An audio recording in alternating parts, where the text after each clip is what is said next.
What's up, folks? I'm Dan, and welcome to I've Been Meaning to Read That, the show where I read books out loud that I've been meaning to read. Let's go.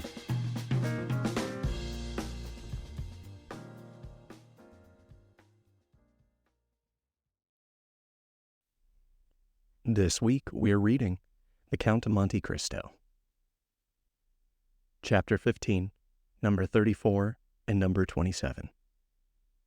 Dante's passed through all the stages of torture natural to prisoners in suspense. He was sustained at first by that pride of conscious innocence which is the sequence to hope.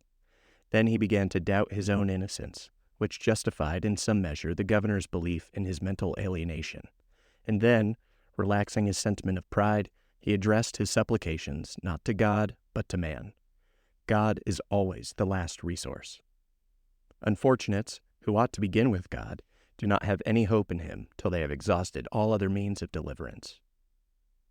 Dante's asked to be removed from his present dungeon into another. For a change, however disadvantageous, was still a change, and would afford him some amusement. He entreated to be allowed to walk about, to have fresh air, books, writing materials. His requests were not granted, but he went on asking all the same. He accustomed himself to speaking to the new jailer, although the latter was, if possible, more taciturn than the old one.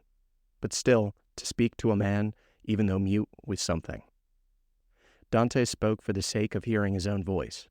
He had tried to speak when alone, but the sound of his voice terrified him. Often, before his captivity, Dante's mind had revolted at the idea of assemblages of prisoners, made up of thieves, vagabonds, and murderers. He now wished to be amongst them, in order to see some other face besides that of his jailer. He sighed for the galleys, with the infamous costume, the chain, and the brand on the shoulder. The galley slaves breathed the fresh air of heaven and saw each other. They were very happy. He besought the jailer one day to let him have a companion, were it even the mad abbé. The jailer, though rough and hardened by the constant sight of so much suffering, was yet a man. At the bottom of his heart, he had often had a feeling of pity for this unhappy young man who suffered so, and he laid the request of number 34 before the governor. But the latter sapiently imagined that Dante's wished to conspire or attempt an escape, and refused his request. Dante's had exhausted all human resources, and he then turned to God. All the pious ideas that had been so long forgotten returned. He recollected the prayers his mother had taught him, and discovered a new meaning in every word. For in prosperity, prayers seem but a mere medley of words, until misfortune comes and the unhappy sufferer first understands the meaning of the sublime language in which he invokes the pity of heaven. He prayed, and prayed aloud, no longer terrified at the sound of his own voice, for he fell into a sort of ecstasy. He laid every action of his life before the Almighty, proposed tasks to accomplish, and at the end of every prayer introduced the entreaty oftener addressed to man than to God. Forgive us our trespasses, as we forgive them that trespass against us. Yet in spite of his earnest prayers, Dante's remained a prisoner. Then gloom settled heavily upon him. Dante's was a man of great simplicity of thought and without education. He could not, therefore, in the solitude of his dungeon, traverse in mental vision the history of the ages, bring to life the nations that had perished, and rebuild the ancient cities so vast and stupendous in the light of the imagination, and that passed before the eye glowing with celestial colors in Martin's Babylonian pictures. He could not do this, he whose past life was so short, whose present so melancholy, and his future so doubtful. 19 years of light to reflect upon in eternal darkness. No distraction could come to his aid. His energetic spirit, that would have exalted in thus revisiting the past, was imprisoned like an eagle in a cage. He clung to one idea, that of his happiness, destroyed, without apparent cause, by an unheard-of fatality. He considered and reconsidered this idea, devoured it, so to speak, as the implacable Ugolino devours the skull of Archbishop Roger in the Inferno of Dante. Rage supplanted religious fervor. Dante's uttered blasphemies that made his jailer recoil with horror, dashed himself furiously against the walls of his prison, wreaked his anger upon everything, and chiefly upon himself, so that the least thing, a grain of sand, a straw, or a breath of air that annoyed him led to paroxysms of fury. Then the letter that Vilfert had showed to him recurred in his mind, and every line gleamed forth in fiery letters on the wall like the Mene, Mene, Tekel, Upharsin of Belshazzar. He told himself that it was the enmity of man, and not the vengeance of heaven, that had thus plunged him into the deepest misery. He consigned his unknown persecutors to the most horrible tortures he could imagine, and found them all insufficient, because after torture came death, and after death, if not repose, at least the boon of unconsciousness. By dint of constantly dwelling on the idea that tranquility was death, and if punishment were the end in view, other tortures than death must be invented, he began to reflect on suicide. Unhappy he who, on the brink of misfortune, broods over ideas like these. Before him is a dead sea that stretches in azure calm before the eye, but he who unwarily ventures within its embrace finds himself struggling with a monster that would drag him down to perdition. Once thus ensnared, unless the protecting hand of God snatch him thence, all is over, and his struggles but tend to hasten his destruction. This state of mental anguish is, however, less terrible than the sufferings that precede or the punishment that possibly will follow. There is a sort of consolation at the contemplation of the yawning abyss, at the bottom of which lie darkness and obscurity. Edmund found some solace in these ideas. All his sorrows, all his sufferings, with their train of gloomy specters, fled from his cell when the angel of death seemed about to enter. Dantes reviewed his past life with composure, and looking forward with terror to his future existence, chose that middle line that seemed to afford him a refuge. "Sometimes," said he, "in my voyages, when I was a man and commanded other men, I've seen the heavens overcast, the sea rage and foam, the storm arise, and like a monstrous bird beating the two horizons with its wings. Then I felt that my vessel was a vain refuge, that trembled and shook before the tempest. Soon the fury of the waves and the side of the sharp rocks announced the approach of death, and death then terrified me, and I used all my skill and intelligence as a man and a sailor to struggle against the wrath of God. But I did so because I was happy, because I had not courted death, because to be cast upon a bed of rocks and seaweed seemed terrible, because I was unwilling that I, a creature made for the service of God, should serve for food to the gulls and ravens. But now it is different. I have lost all that bound me to life. Death smiles and invites me to repose. I die after my own manner. I die exhausted and broken-spirited as I fall asleep when I have paced 3,000 times around my cell." No sooner had this idea taken possession of him than he became more composed, arranged his couch to the best of his power, ate little, slept less, and found existence almost supportable because he felt that he could throw it off at pleasure, like a worn-out garment. Two methods of self-destruction were at his disposal. He could hang himself with his handkerchief to the window bars, or refuse food and die of starvation. But the first was repugnant to him.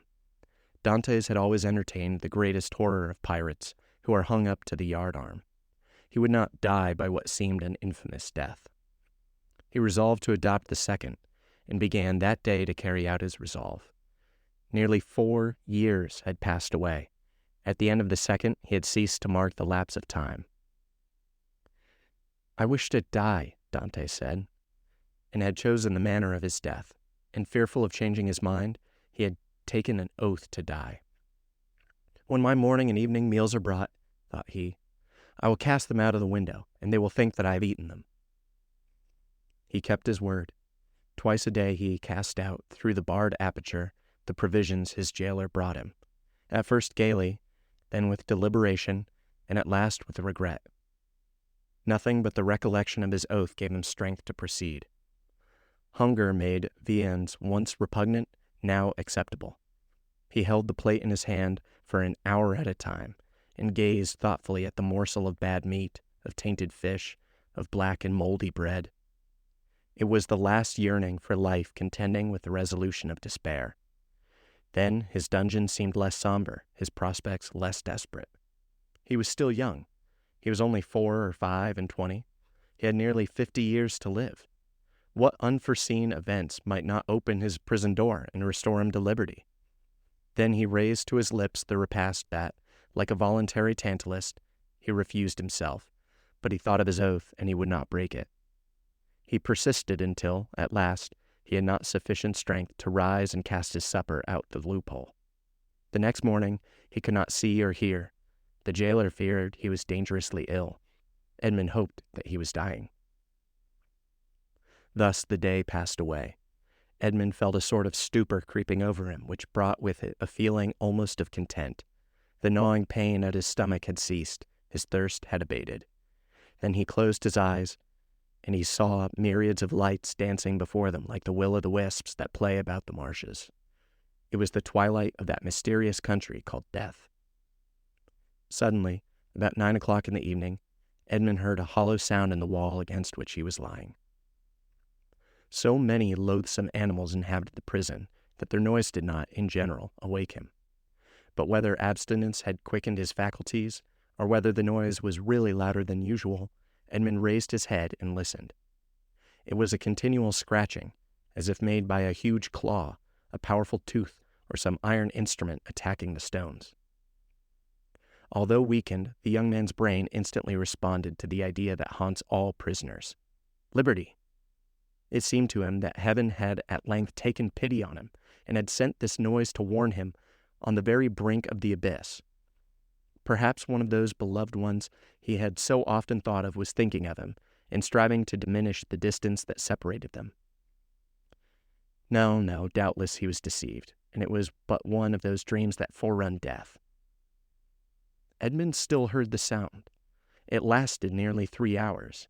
He then heard a noise of something falling, and all was silent. Some hours afterwards, it began again, nearer and more distinct. Edmund was intensely interested. Suddenly the jailer entered. For a week since he had resolved to die, and during the 4 days that he had been carrying out his purpose, Edmund had not spoken to the attendant, had not answered him when he inquired what was the matter with him, and turned his face to the wall when he looked too curiously at him. But now the jailer might hear the noise and put an end to it, and so destroy a ray of something like hope that soothed his last moments. The jailer brought him his breakfast. Dantes raised himself up and began to talk about everything, about the bad quality of the food, about the coldness of his dungeon, grumbling and complaining in order to have an excuse for speaking louder, and wearying the patience of his jailer, who out of kindness of heart had brought broth and white bread for his prisoner. Fortunately, he fancied that Dantes was delirious, and placing the food on the rickety table, he withdrew. Edmund listened, and the sound became more and more distinct. "There can be no doubt about it," thought he. "It is some prisoner who is striving to obtain his freedom. Oh, if I were only there to help him!" Suddenly, another idea took possession of his mind, so used to misfortune that it was scarcely capable of hope. The idea that the noise was made by workmen the governor had ordered to repair the neighboring dungeon.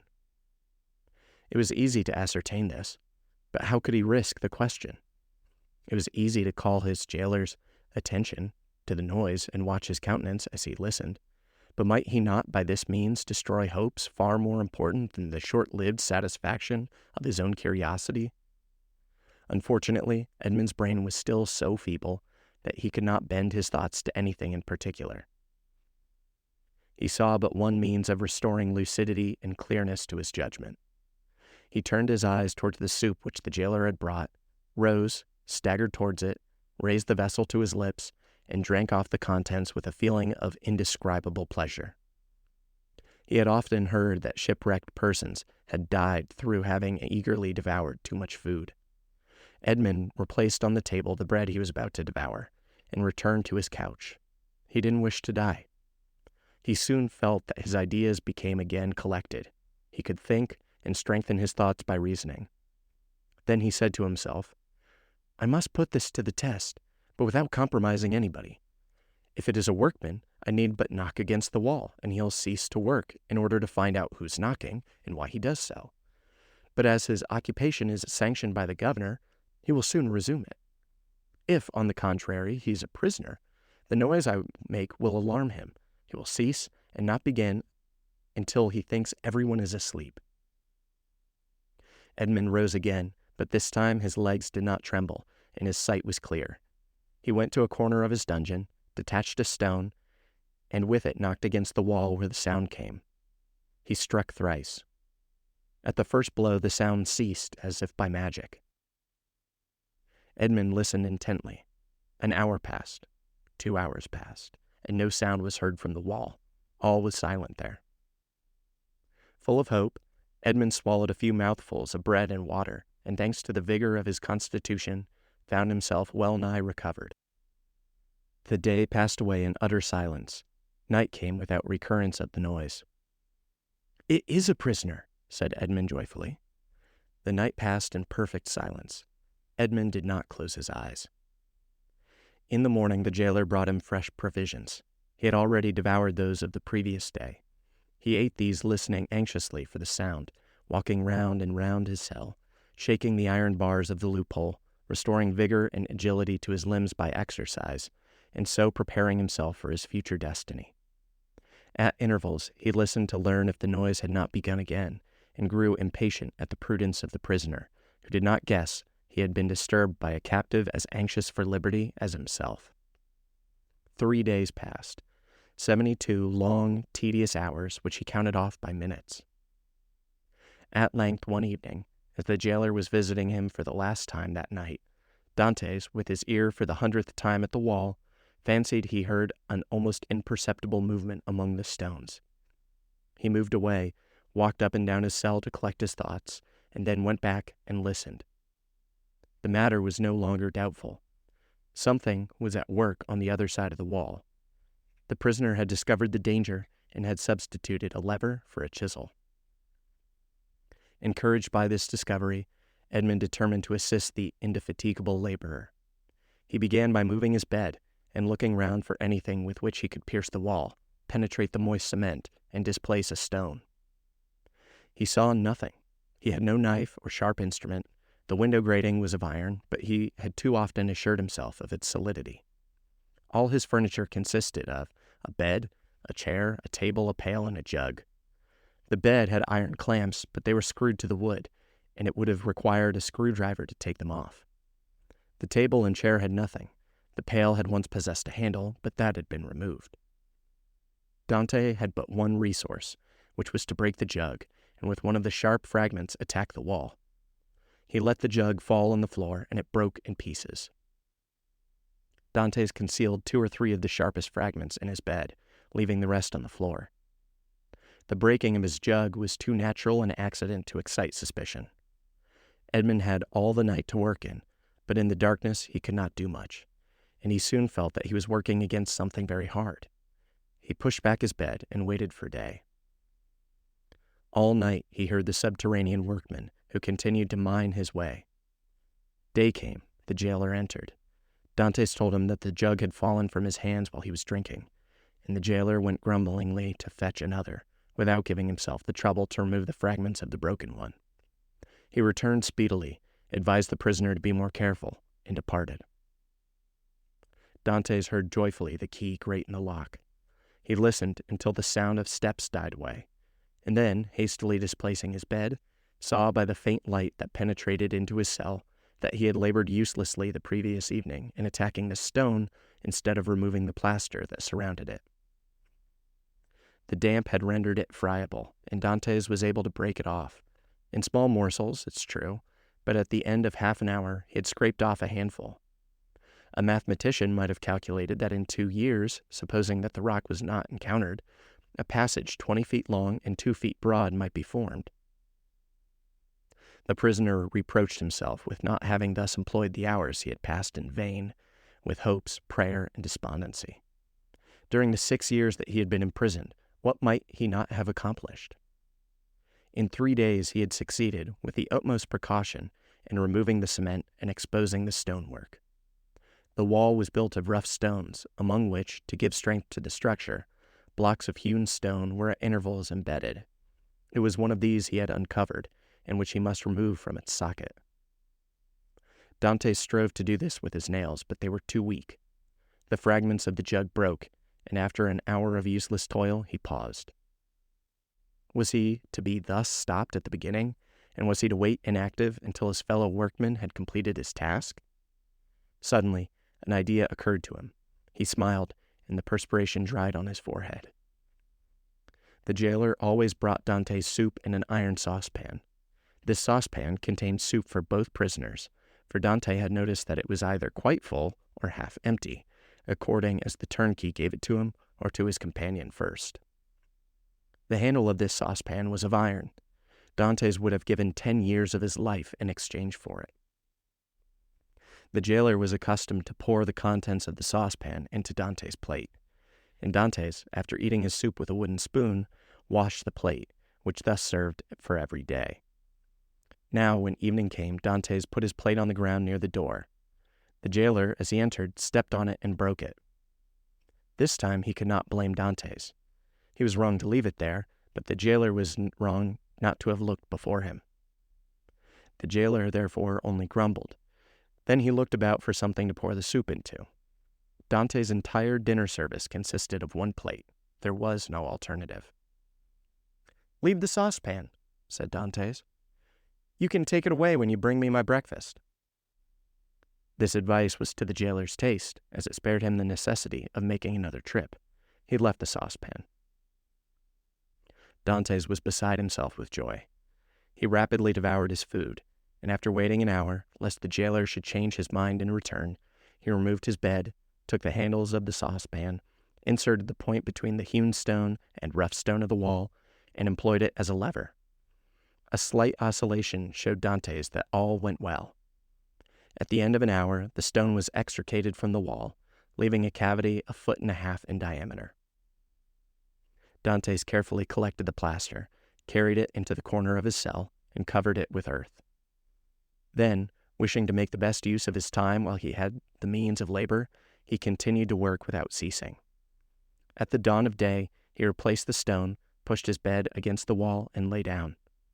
The breakfast consisted of a piece of bread. The jailer entered and placed the bread on the table. "Well, don't you intend to bring me another plate?" said Dante's. "No," replied the turnkey. "You destroy everything. First you break your jug, then you make me break your plate. If all the prisoners followed your example, the government would be ruined. I shall leave you the saucepan and pour your soup into that. So for the future I hope you will not be so destructive." Dante's raised his eyes to heaven and clasped his hands beneath the coverlet. He felt more gratitude for the possession of this piece of iron than he had ever felt for anything. He had noticed, however, that the prisoner on the other side had ceased to labor. No matter, this was a greater reason for proceeding. If his neighbor would not come to him, he would go to his neighbor. All day he toiled on untiringly, and by the evening he had succeeded in extracting 10 handfuls of plaster and fragments of stone. When the hour for his jailer's visit arrived, Dantes straightened the handle of the saucepan as well as he could, and placed it in its accustomed place. The turnkey poured his ration of soup into it, together with the fish, for thrice a week the prisoners were deprived of meat. This would have been a method of reckoning time had not Dantes long ceased to do so. Having poured out the soup, the turnkey retired. Dantes wished to ascertain whether his neighbor had really ceased to work. He listened. All was silent, as it had been for the last 3 days. Dantes sighed. It was evident that his neighbor distrusted him. However, he toiled on all the night without being discouraged, but after 2 or 3 hours he encountered an obstacle. The iron made no impression, but met with a smooth surface.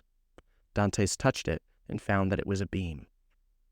This beam crossed, or rather blocked up, the hole Dantes had made. It was necessary, therefore, to dig above or under it. The unhappy young man had not thought of this. "Oh, my God, murmured he. "I have so earnestly prayed to you that I hope my prayers have been heard. After having deprived me of my liberty, after having deprived me of death, after having recalled me to existence, my God, have pity on me, and do not let me die in despair." "Who talks of God and despair at the same time?" said a voice that seemed to come from beneath the earth, and, deadened by the distance, sounded hollow and sepulchral in the young man's ears. Edmund's hair stood on end, and he rose to his knees. "Ah, I hear a human voice." Edmund had not heard anyone speak save his jailer for 4 or 5 years, and a jailer is no man to a prisoner. He is a living door, a barrier of flesh and blood, adding strength to restraints of oak and iron. "In the name of heaven," cried Dantes, "speak again, though the sound of your voice terrifies me. Who are you?" "Who are you?" said the voice. "An unhappy prisoner," replied Dantes, who made no hesitation in answering. "Of what country?" "A Frenchman." "Your name?" "Dantes." "Your profession?" "A sailor." "How long have you been here?" "Since the 28th of February, 1815. "Your crime?" "I'm innocent."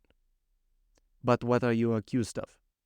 "Of having conspired to aid the Emperor's return." "What? For the Emperor's return? The Emperor is no longer on the throne, then?" "He abdicated at Fontainebleau in 14 and was sent to the Isle of Elba. But how long have you been here that you are ignorant of all of this?" "Since 1811. Dante shuddered. This man had been 4 years longer than himself in prison. "Do not dig any more," said the voice. "Only tell me, how high up is your excavation?" "On a level with the floor." "How is it concealed?" "Behind my bed." "Has your bed been moved since you have been a prisoner?" "No." "What does your chamber open on?" "A corridor." "And the corridor?" "On a court." "Yes," murmured the voice. "What's the matter?" cried Dantes. "I have made a mistake owing to an error in my plans. I took the wrong angle and have come out 15 feet from where I intended. I took the wall you are mining for the outer wall of the fortress." "But then you would be close to the sea." "That is what I hoped."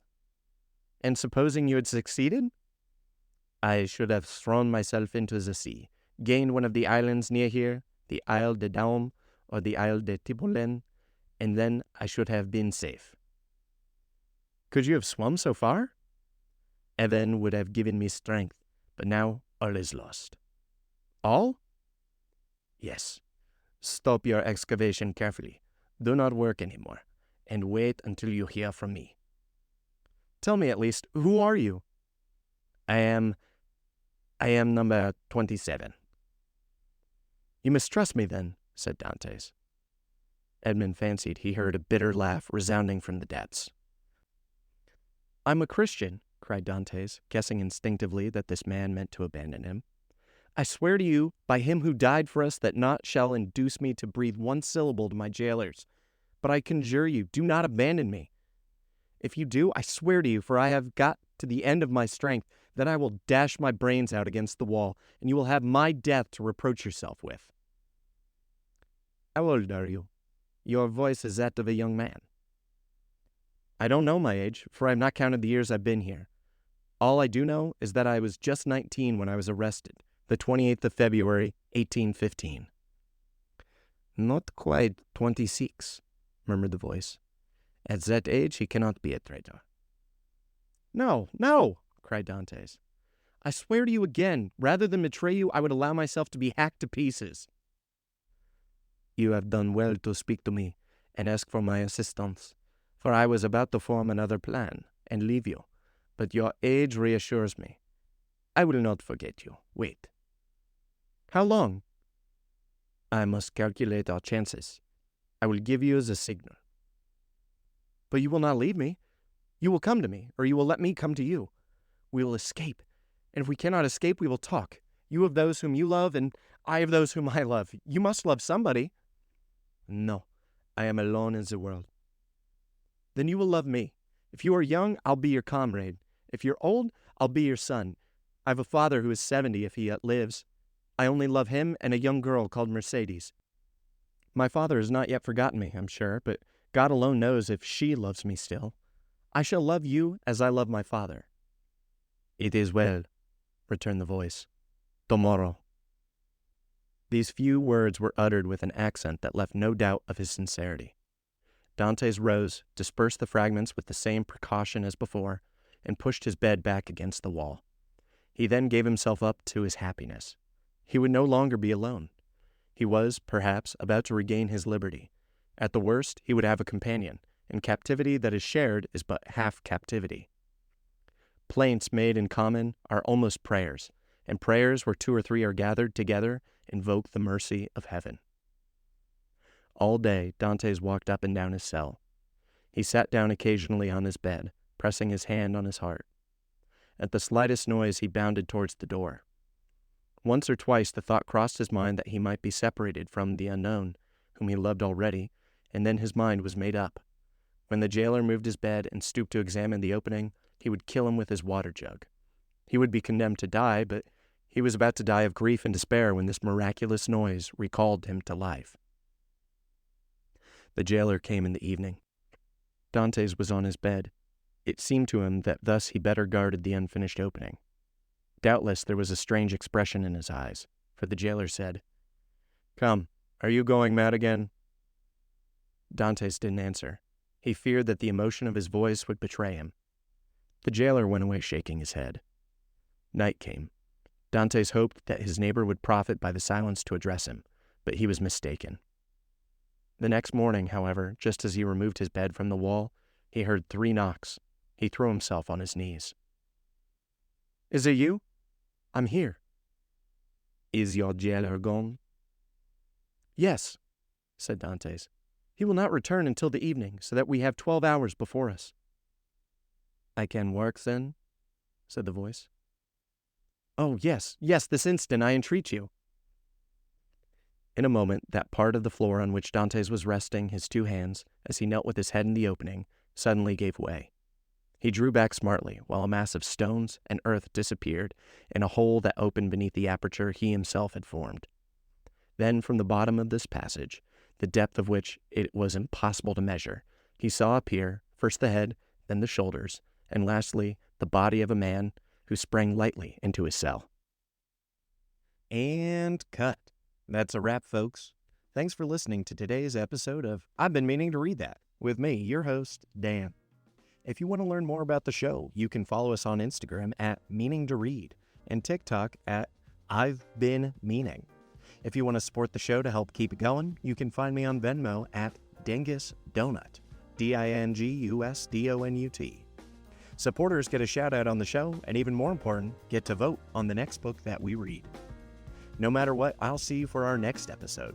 Until then, read those books you've been meaning to read, and have a lovely, lovely day.